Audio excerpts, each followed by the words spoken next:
Picture a sun-baked plain in the Fertile Crescent 10,000 years ago. A farmer stares down at a handful of grain in their palm, and something is quietly wrong. They're not starving, there is food, but their body is beginning to shut down anyway, muscles twitching, mind foggy, strength draining out of them for no obvious reason. The problem isn't calories. The problem is a tiny crystal their ancestors never once had to think about. Today, salt is the cheapest thing in your kitchen. You barely notice it, but for most of human history, it was called white gold, a substance so valuable it decided where cities were built, which wars got fought, and yes, even why the word salary exists at all. This isn't a story about seasoning. It's a story about survival and the strange biological trap our ancestors walked straight into the moment they decided to stop hunting and start farming. Here's the part almost nobody realizes. For 99% of human history, we never needed a salt shaker because we were already eating our sodium in blood. As hunters, our ancestors weren't just eating muscle meat. They were eating organs, first liver, kidneys, blood, the parts of an animal richest in exactly the minerals a human body runs on. Every mammoth, every bison, every deer brought down by a hunting party was, biologically speaking, a walking reservoir of sodium and chloride. Nerves fire because of these ions. Muscles contract because of these ions. And for millions of years, our ancestors got a perfectly balanced dose of them for free, built directly into their diet. Then, around 10,000 years ago, everything changed. Humans started settling down, trading the unpredictable rhythm of the hunt for the steady, repetitive rhythm of the farm. And with that shift came a new diet. Bread, cereal, roots, grains, foods that are, nutritionally speaking, almost completely empty of sodium. This is where it gets dangerous. A species that had spent millions of years evolving inside a low-salt environment because meat and blood always supplied enough, suddenly found itself eating a diet that supplied almost none. And the human body cannot manufacture sodium on its own. It cannot think clearly, move properly, or keep a heartbeat steady without it. Early farmers who moved inland, away from the coasts, and leaned hard into a plant-based diet started experiencing something like a slow-motion biological crisis fatigue, weakness, and in severe cases, a total shutdown of the nervous system. Humanity had just accidentally engineered its first major nutritional deficiency. And to fix it, we had to go looking for answers in the one place we hadn't thought to look before, the ground itself. Here's where the story takes a genuinely wild turn, because humans weren't the first species to solve this problem. Animals had been doing it for millions of years already. At Mount Elgon in Kenya, there are elephants that walk hundreds of meters into total darkness, deep inside volcanic caves, navigating entirely by memory and touch, just to gouge salt-rich rock from the walls with their tusks.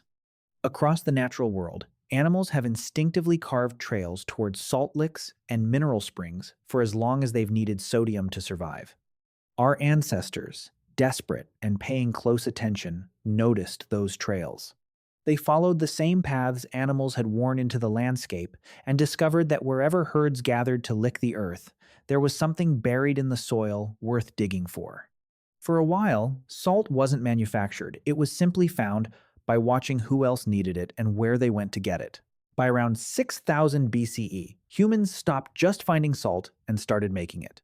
At a site called Poiana Slatina in Romania, archaeologists have uncovered the earliest evidence of large-scale salt production. Instead of scraping crystals off rock, these communities were boiling brine from natural springs in big ceramic vessels, discovering that with enough heat, the water evaporated and left behind a solid cake of salt.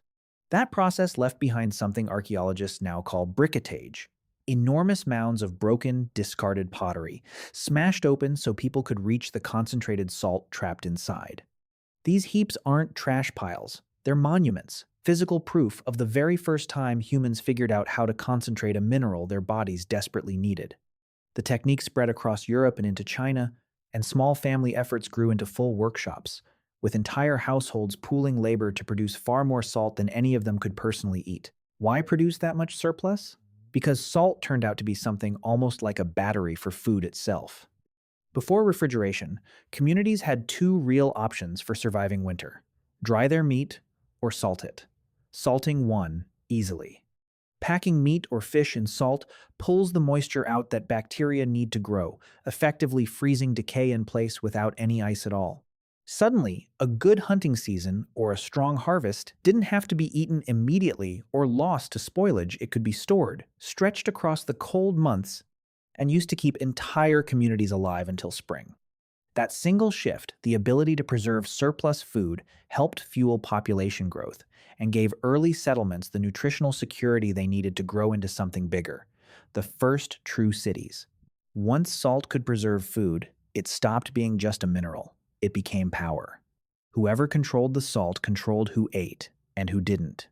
When winter came, nowhere is this clearer than with the Hallstatt culture, high in the Austrian Alps around 1200 BCE.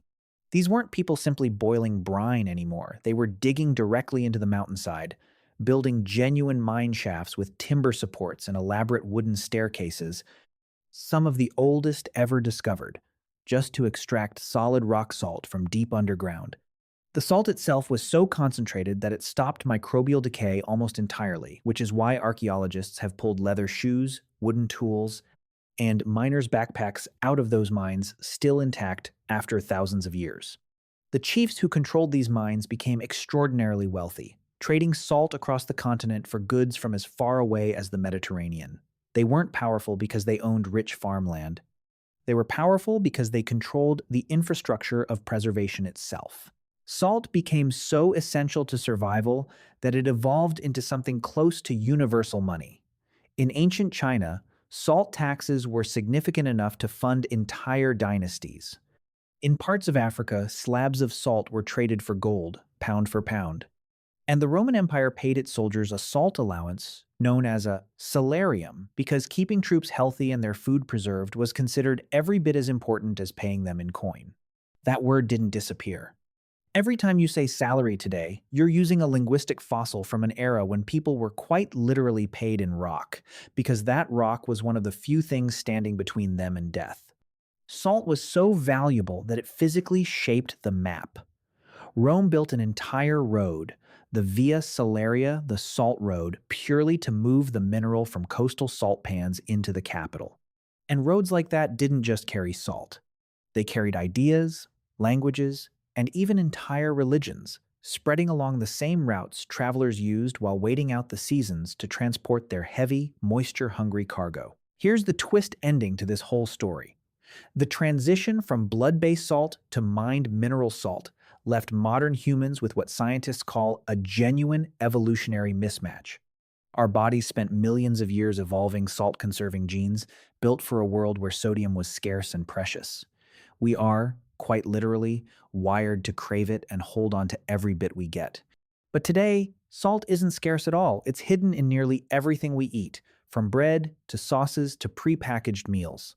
As a result, many of us now consume somewhere between 50 and 70 times more salt than our Paleolithic ancestors ever did, contributing directly to modern epidemics of high blood pressure and heart disease.